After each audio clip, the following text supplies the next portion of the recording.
What's the price of a gallon of gas in the United States right now? It's $4.30. No, negative. But What was the highest price of gas under Joe Biden? I don't. That's Did not, you ever conduct Scott, a that's meeting actually about not the gas question. First The of all, question is how keeps getting thrown out. what is gas gas is lower today than it was Scott, before he. No, it's not. Scott, that's a lie, Scott.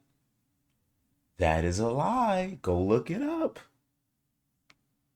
Unless I'm tripping, somebody go look that up. Is gas prices higher with Joe Biden or is it higher with Donald Trump right now? Just saying. Trump thinks that, however many days of bombed Iran into submission, when in fact, not only has the opposite happened, they are exerting control of the Strait of Hormuz, they come to the negotiating table, they're treated as equals, but it seems to have hardened Iran in a position that is adversarial to us. The past week, during the funeral for the now dead supreme leader of Iran, the Iranian president was attacked by a crowd of hardline supporters, according to the New York Times. They were shouting death to the appeaser because he was at the negotiating table with Trump.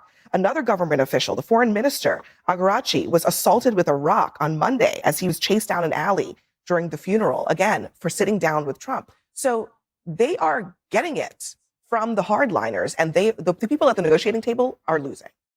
Yeah, I don't agree that this conflict has somehow hardened Iran even further. I think they were already as adversarial to the United States as they could be. They've been adversarial to us for 47 years. I concur that, there was always a high percentage chance the Iranians were never going to come to the table here in a meaningful way in good faith.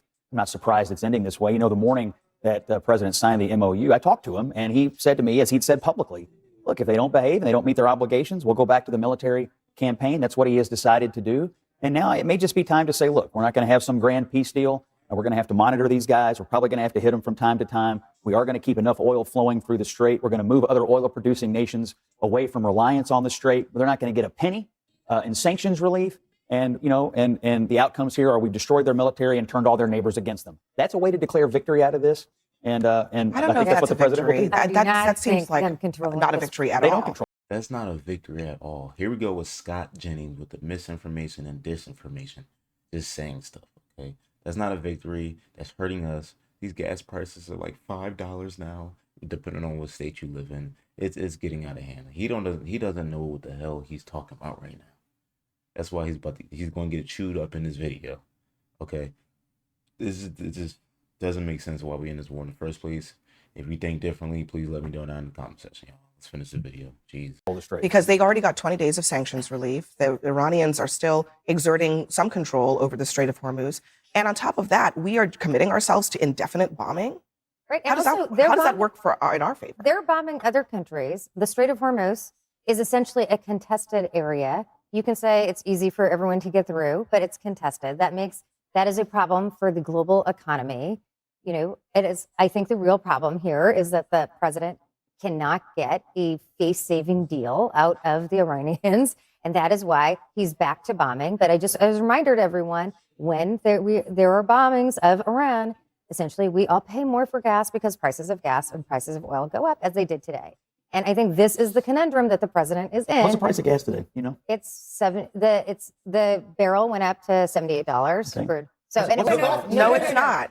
No, it's not. $3.20. Gas is not lower today than when Trump took office, and it's not lower today than it was before Trump started the war. So look, you can dismiss the gas thing, but it's a real thing that people are going to the gas pump, filling up their tank, and it's costing them $70. I appreciate conservatives don't care. On January 2025. Just saying. It's less. Yeah, we're at a lower Brent crude price today than we were. What is the price? The average gas price is higher today than it was when Trump came to office. But look, let's go back to where are we in this war? The president seems to have made a complete 180.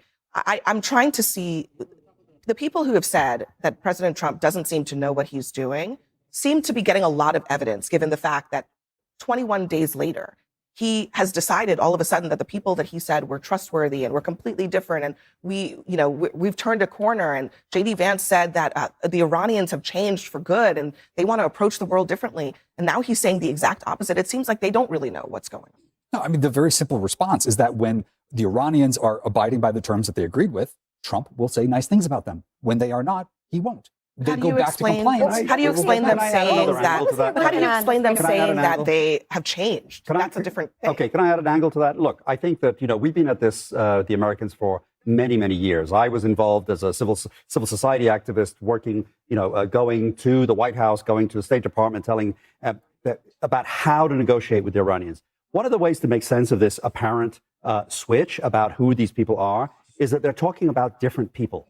That is to say, the United States, and I'm sorry to say this, has fallen for the trap that the Iranians have laid for every administration.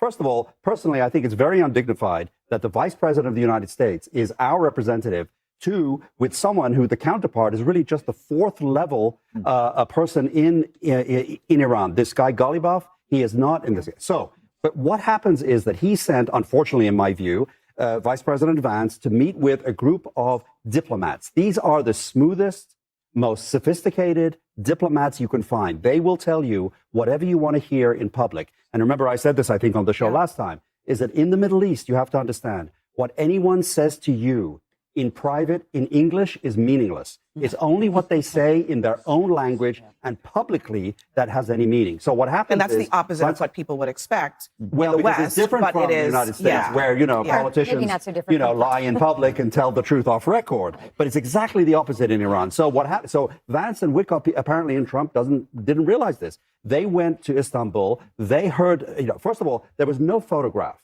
of Vance and Ghalibaf in the same room. By the way, that's a kind of scoop. I mean, there is no evidence that they were actually in the same room. Red flag. Well, they had mediators, right? Were they in separate? Well, that's the other thing. The United States should never have accepted Vance this then? absurd. The Iranians can't impose the terms of the deal. So what happens is the people that Vance reported to Trump that, I'm talking with these people and they're very rational. Well, they are. I've met them too. They're very smooth. But the people who are shooting at the ships are different. They are the IRGC and the leadership, and they don't care what the diplomats are saying. So I need y'all to please educate me on why in the hell did Donald Trump order new strikes after ceasefire? I don't get it. I don't get it. Like, I woke up one day it was like, I think it was like $3. I think I seen it like a $2.99. The next day I woke up, it was $4 for gas. I turn around like every day putting gas in my car. And my job is like 15 minutes away. And that's all I do is go home and go to work. Go home and go to work. I might get food here and there. Like, why are we? I don't get it. Y'all need to educate me down in the conversation while we back in war again. Like, what is going on? We need to drop Scott Jennings in another country, in Israel, in somewhere else, and don't bring him back. He just don't make sense. He said gas prices higher with Joe Biden. Don't think so, buddy. Unless y'all could tell me something different down in the comment section. I don't think so, Scott. Yeah, let me know down in the comment section how y'all feel about this. What's your opinions on all this? Correct me if I'm wrong from what I said this video. Make sure y'all like, comment, subscribe. And I'll see y'all on the next one, y'all. Crazy, crazy.